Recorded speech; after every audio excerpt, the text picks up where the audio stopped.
So I want to share what's on my mind before I lose my resolve. And I promise I didn't change anything. I just went and got my phone and I set it up. I was just sitting in my front yard, and I started with this intention of letting go of my own pain and my own fear.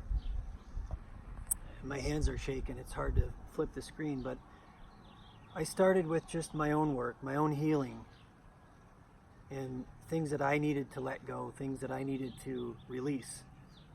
And that's where it started. And I was doing what you could call a meditation, and I was just doing what I knew how to do. And I was allowing myself to sort of put my intention into releasing my pain. And as I did that, I started to really release, and I started to really think about what I'm feeling is not just my own pain. It's not just what I'm carrying. It's not just in my own story. It's feeling this pain that everyone is feeling, and that we're all feeling together. And I wept. I wept hard. And as it was coming out, I allowed it to come, and I allowed it to come. And my ego is trying to hold on and tell me that I should somehow, what if someone sees me? What if a neighbor sees me? What if someone sees me being fully honest in the present moment? What would that look like? So I got it all out. And after I got it all out, I just sat with my breath, and I allowed this story to unravel, and I just kept allowing it to unravel. And then I was just sitting there, and just sitting, and just being. And what I left with was this very clear image, this very clear picture in my head of what would it be like for people to just sit down and do that together. What would it look like for police and protesters who are just all people to just sit down and do that together? I've worked with a lot of warriors across this country who know exactly what I'm talking about. There's a lot of warriors who have healed through learning to listen to their breath and learning to surrender all that shit in their head and all that shit they're carrying around in their body, and learning to surrender that story, and learning to focus their attention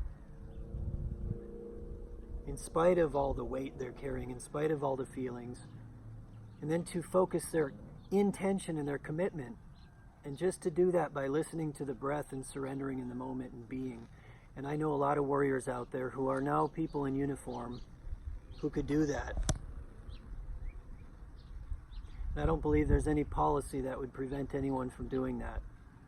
And I know there's a lot of people out there in those crowds. There's a lot of people out there who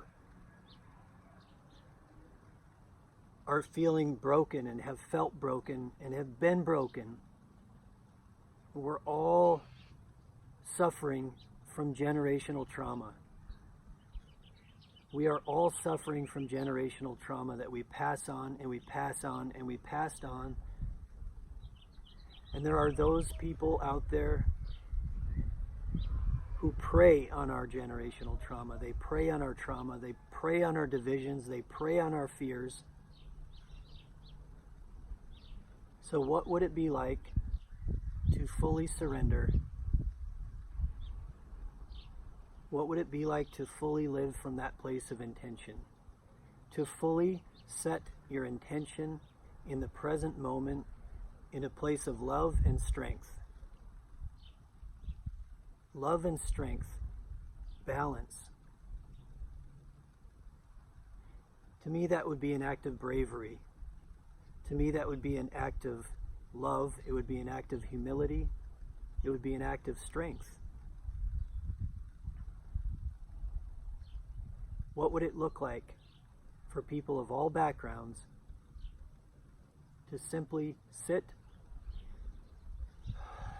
with their breath together in love and strength.